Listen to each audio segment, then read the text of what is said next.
വിചാരിക്കുന്ന പോലെ ഞാൻ അവളെ ചതിച്ചതല്ല നിഹാരിക. അവള് പ്രേമത്തിന്റെ പേരും പറഞ്ഞ് എന്നെ ചതിക്കായിരുന്നു. നീ തന്നെ പറ, ഞാൻ അവളെ ഉപേക്ഷിച്ചത് തെറ്റാണെന്നാണോ? തെറ്റൊന്നുമില്ല വേദ്.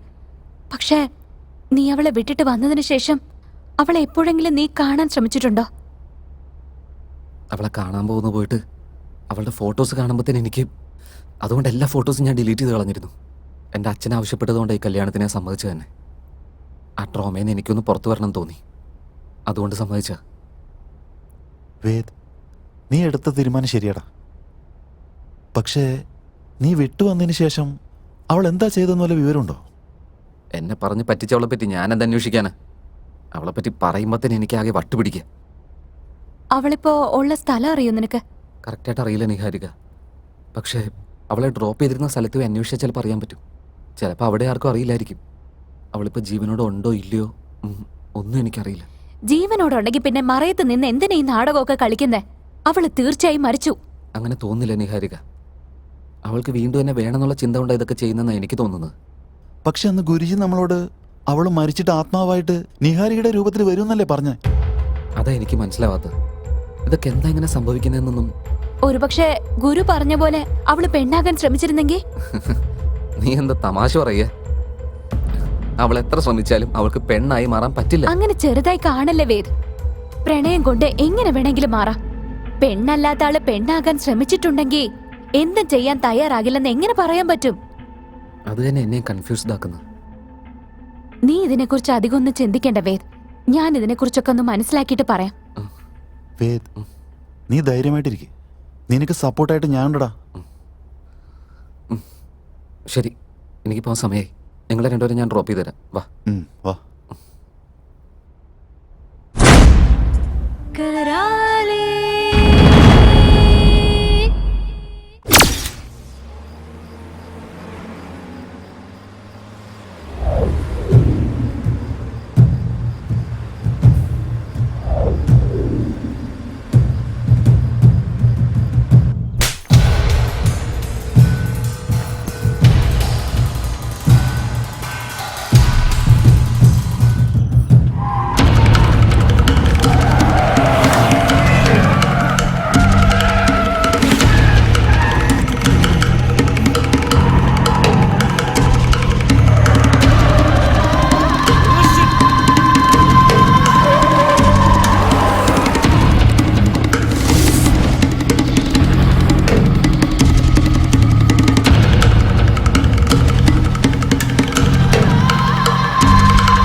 ജീവനോടെ രക്ഷപ്പെട്ടെന്ന് എനിക്ക് ഇപ്പോഴും മനസ്സിലായിട്ടില്ല.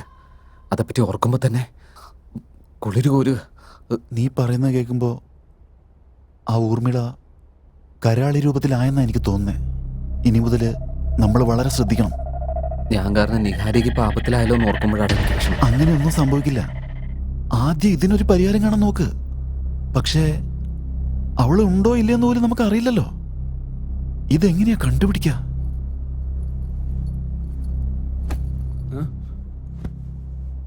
എനിക്ക് എല്ലാ കാര്യങ്ങളും മനസ്സിലായി. നമ്മളെ തമ്മിൽ പിരിക്കാൻ ആർക്കും സാധിക്കില്ല വേദ്. ആ പെണ്ണിനെ കുറിച്ച് കൂടുതൽ അറിയണമെങ്കിൽ ഈ ഫയൽ ഒന്ന് നോക്ക്. നിഹാരിക, ഈ ഫയലിനകത്ത് എന്താ ഉള്ളത്? ഒരു പെണ്ണാകാൻ അല്ലെങ്കിൽ ഒരു ആണാകാൻ ശ്രമിച്ചവരുടെ ലിസ്റ്റായത്. നീ എന്താ പറയുന്നത്? അല്ല, ഇത് നിനക്ക് എവിടെ നിന്നാ കിട്ടിയത്? ഞാൻ ഫോൺ ഓഫ് ചെയ്തിട്ട് എങ്ങോട്ടാ പോകുന്നതെന്ന് ഇടയ്ക്കിടയ്ക്ക് ചോദിക്കില്ലേ? അതെന്തിനു വേണ്ടിയിട്ടാണെന്ന് ഇപ്പം ഞാൻ പറയാം. ഞാൻ ജനറൽ ഫിസിഷ്യന്റെ കൂടെ നിർവ്വാണ ഓപ്പറേഷൻ ചെയ്യുന്നതിൽ സ്പെഷ്യലിസ്റ്റാ. ഒരാണിനെ പെണ്ണാക്കുന്നതിലും പെണ്ണിനെ ആണാക്കുന്നതിലും ഞാൻ സ്പെഷ്യലിസ്റ്റാ. ഇതൊക്കെ ഒരു വർക്ക് സീക്രട്ടാ. അതുകൊണ്ടാ നിന്നോട് പറയാതിരുന്ന. അല്ല, നീ എപ്പോ തൊട്ടാ ഇങ്ങനെയുള്ള ജോലിക്ക് ചെയ്തു തുടങ്ങി? കഴിഞ്ഞ 2 വർഷമായിട്ട്. ഞാൻ MBBS പഠിക്കുന്ന കാലം തുടങ്ങി ഇങ്ങനെയുള്ള ഓപ്പറേഷൻസ് ചെയ്യുന്നവരുമായി പരിചയപ്പെട്ടപ്പോൾ അവര് പറഞ്ഞിട്ടുള്ളത്. ആ സമയത്ത് എനിക്ക് അവരോട് ചെറിയൊരു സോഫ്റ്റ് കോർണർ കാരണം അവരെ കുറിച്ച് റിസർച്ച് നടത്തി. അപ്പൊ അവരുടെ വേദനകളൊക്കെ മനസ്സിലാക്കി ഏതെങ്കിലും തരത്തിൽ അവരെ സഹായിക്കണം എന്നൊരു താല്പര്യം കൊണ്ട് ഞാൻ പ്രാക്ടീസ് ചെയ്യാൻ തുടങ്ങിയതാ. ഇപ്പോ ഒരു 2 വർഷമായിട്ട് ഞാൻ ഇൻഡിപെൻഡന്റ് ആയിട്ട് ഓപ്പറേഷൻസ് ചെയ്യുന്നു. എനിക്കൊന്നും വിശ്വസിക്കാൻ പറ്റുന്നില്ല. വിശ്വസിച്ചേ പറ്റൂ വേദ്. സാഹചര്യം ഒരു മനുഷ്യനെ ഏത് വിധത്തിലും മാറ്റിമറിക്കാം. എന്റെ കാര്യം വിട്ടേക്ക്. ഇപ്പൊ ഈ ഫയലിൽ നിന്റെ ആ പാവയുണ്ടോന്ന് നോക്ക്. അവൾ ഇങ്ങനെ എന്തെങ്കിലുമൊക്കെ ചെയ്യുന്നൊന്നും എനിക്ക് തോന്നുന്നില്ല. മരണത്തെ അതിജീവിക്കാനുള്ള ശക്തി പ്രണയത്തിനുണ്ടെങ്കിൽ ഒരു പെണ്ണാകാനുള്ള ശ്രമം നടക്കില്ലെന്നാണോ? ഒരു തവണയൊന്ന് നോക്ക്. ഇത് കണ്ടു കഴിഞ്ഞാ നമ്മുടെ പ്രശ്നത്തിന് എന്തെങ്കിലും ഒരു പരിഹാരം കിട്ടിയാലോ? പ്ലീസ് വേദ്, ഒരു പ്രാവശ്യം ഈ ഫയൽ ഒന്ന് നോക്ക്. അവൾ ഇല്ലെങ്കിൽ നമുക്ക് വേറെ വഴി നോക്കാം. അറ്റ്ലീസ്റ്റ് ഞങ്ങളുടെ സാറ്റിസ്ഫാക്ഷൻ വേണ്ടിയെങ്കിലും ഒന്ന് നോക്ക്. എനിക്ക് അവളെ പറ്റി കാണാനൊന്നും താല്പര്യമില്ല. എനിക്ക് ഇഷ്ടം അല്ലെങ്കിൽ കൂടെ നമ്മുടെ ഈ പ്രശ്നത്തെ ഇന്ന് പുറത്തു വരണമെങ്കിൽ നീ ഇത് ചെയ്യണം. പ്ലീസ് വേദ, ഒന്ന് നോക്ക് നീ.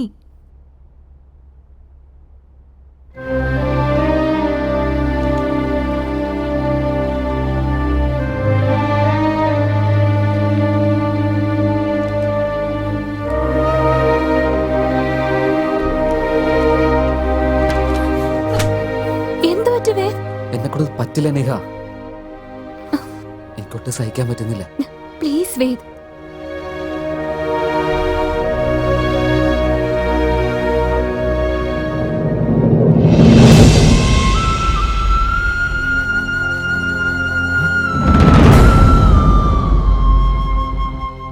ഇവളാ ഞാൻ പറഞ്ഞ പാവ.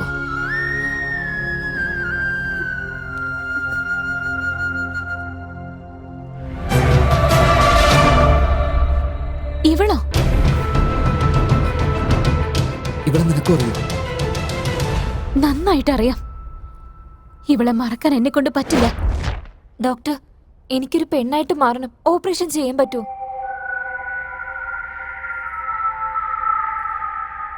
നിങ്ങളൊരു പെണ്ണ് തന്നെയാണല്ലോ, പിന്നെന്തിനാ ഓപ്പറേഷൻ? ഡോക്ടർ, എനിക്ക് മുഴുവനായിട്ട് ഒരു സ്ത്രീയായിട്ട് മാറണം. ദയവ് ചെയ്ത് ഹെൽപ്പ് ചെയ്യണം. അതിനു വേണ്ടിയിട്ടാണല്ലോ ഞങ്ങൾ ഇരിക്കുന്നത്. ആക്ച്വലി അതിന് ഒരുപാട് പണം ചെലവാകും. നിങ്ങളുടെ കയ്യിൽ അത്രയുണ്ടോ? ഡോക്ടർ, എത്ര പണം വേണമെങ്കിലും ചെലവാക്കാം. എനിക്കൊരു പെണ്ണായിട്ട് മാറിയാൽ മാത്രം മതി. നോക്ക്, നിങ്ങൾ എന്തിനാ അതിനെ ആഗ്രഹിക്കുന്നതെന്ന് എനിക്ക് മനസ്സിലാവുന്നില്ല. ഡോക്ടർ, അതൊക്കെ ഒരു പെണ്ണായതിനു ശേഷം ഞാൻ പറയാം. എന്നെ ഒന്ന് പെണ്ണായിട്ട് മാറാൻ സഹായിച്ചാൽ മാത്രം മതി.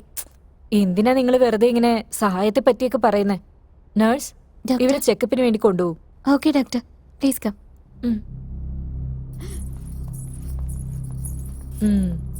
ഇവിടെ എങ്ങനെയൊക്കെ നോക്കിയിട്ടും ആണായിട്ട് മനസ്സിലാവുന്നില്ലല്ലോ.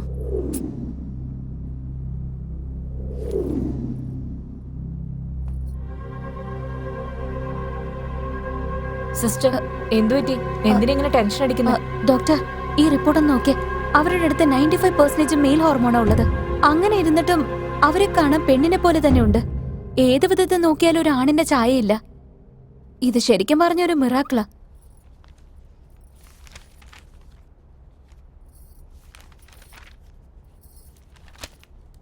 ചിലപ്പോ ഇങ്ങനെ സംഭവിക്കാറുണ്ട്. ചാകാൻ പോകുന്ന കോഴിയാണെങ്കിൽ പോലും ചാവുന്നതിന് മുമ്പായിട്ട് തന്റെ ജീവൻ രക്ഷിക്കാൻ ശ്രമിക്കാറില്ലേ? അതുപോലെ ഇതും. ഇവളും എന്തിനൊക്കെ വേണ്ടി ശ്രമിക്കുന്നെന്ന് മാത്രം. ഇപ്പോ എന്താ ചെയ്യാ ഡോക്ടർ? അവരെ കൊണ്ട് പെണ്ണാകാൻ പറ്റില്ലെന്ന് പറയട്ടെ? നിനക്കെന്താ വല്ല വട്ടും പിടിച്ചോ? അവള് പെണ്ണായാലും ആണായാലും അതുകൊണ്ട് നമുക്ക് എന്താ കുഴപ്പം? നോക്ക്, നമുക്ക് വേണ്ടത് പണമാണ്. ഇവിടെ ഇരിക്കുന്നിടത്തോളം കാലം നന്നായിട്ട് സമ്പാദിച്ചിട്ട് രക്ഷപ്പെടണം. നോക്ക്, അവളെ ഓപ്പറേഷൻ ചെയ്യാന്ന് പറഞ്ഞിട്ട് നിഹാരികനെ വിളിപ്പിക്കും. പക്ഷെ അവള് കേസ് ഫയൽ നോക്കിയാലോ? ചെക്ക് ചെയ്തിട്ട് പോട്ടെ. ആണായിട്ട് മാറാൻ വേണ്ടിട്ടാന്ന് എഴുതിയാ മതി. നിഹാരിക ഒന്നിനെ പറ്റി ശ്രദ്ധിക്കുന്ന പെണ്ണൊന്നുമല്ല. അവള് വന്നിട്ട് കേസ് ഫയലിൽ എന്താണെന്ന് നോക്കി ഓപ്പറേഷൻ ചെയ്തിട്ട് പോവും. അത്രേ ഉള്ളൂ. നീ പോയി വിളിച്ചിട്ട് വാ. Okay doctor.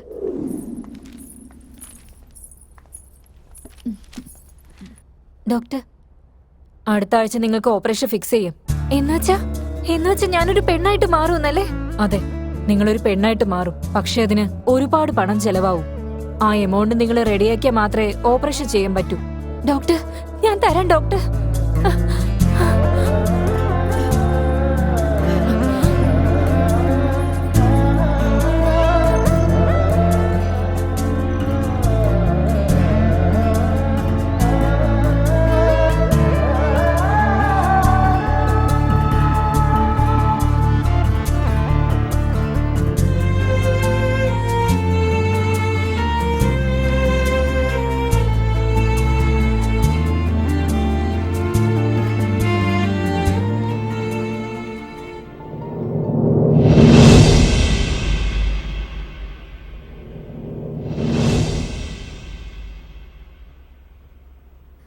സിസ്റ്റർ, ഒരു മിനിറ്റ്.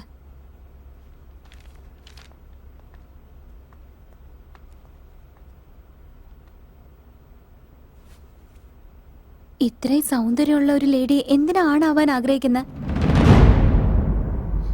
ഇവര് ശരിക്കും ആണാകാൻ വേണ്ടി തന്നെയാണോ വന്നിരിക്കുന്നത്? അതെ ഡോക്ടർ, അവൾക്ക് പെണ്ണായിരിക്കാൻ താല്പര്യമില്ലാത്രേ.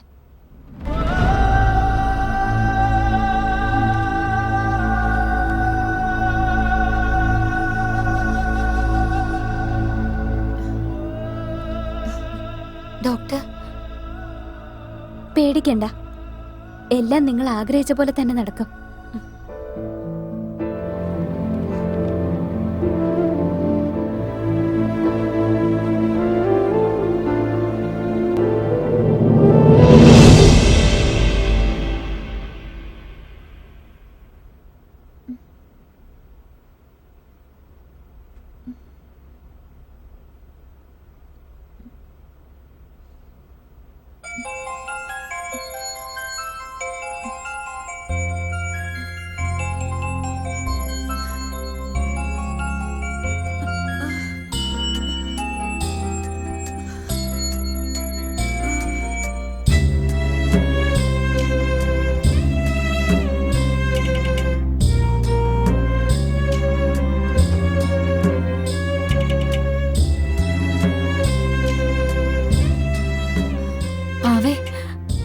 കുറച്ച് നാളുകൾ കഴിയുമ്പോ ഞാനൊരു പെണ്ണാവും, നിന്നെക്കാളും നല്ല സുന്ദരിയാവും. അപ്പോ നേരെ വേദിന്റെ അടുത്ത് പോയി എന്നെ കല്യാണം കഴിക്കാൻ പറയും. അപ്പൊ അവൻ തീർച്ചയായിട്ടും സമ്മതിക്കും. അതിനുശേഷം ഞാൻ ആഗ്രഹിച്ച പോലെ ഒരു നല്ല ഭാര്യയായിട്ട് അവന്റെ കൂടെ ജീവിക്കും. ഈ ലോകത്തിന്റെ കാഴ്ചപ്പാട് തന്നെ ഞാൻ മാറ്റിയിരിക്കും. ഇങ്ങനെയും ജീവിക്കാൻ പറ്റുമെന്ന് എല്ലാവരെയും കാണിച്ചു കൊടുക്കും.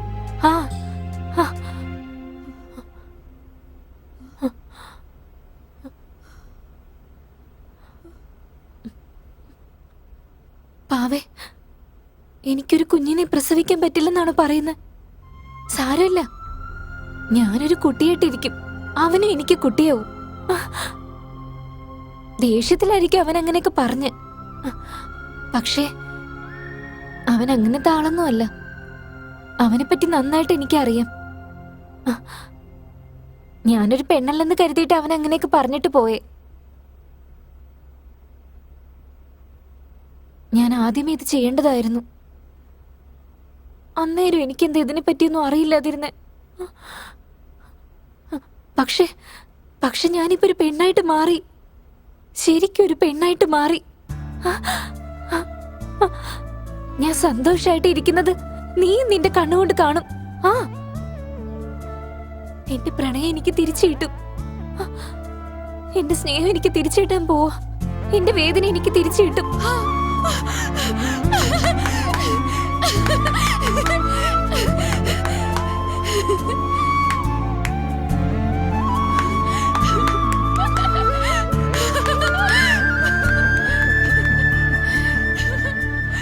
സിസ്റ്റർ, ഇവർക്ക് എന്താ പറ്റിയ? എന്തിനാ ഇത്രയധികം സന്തോഷിക്കുന്ന? വേറെന്തിനായിരിക്കും ഡോക്ടർ? അവൾ ആഗ്രഹിച്ച പോലെ തന്നെ ആയില്ലേ, അതുകൊണ്ടായിരിക്കും. അതെയോ? വരൂ ഡോക്ടർ.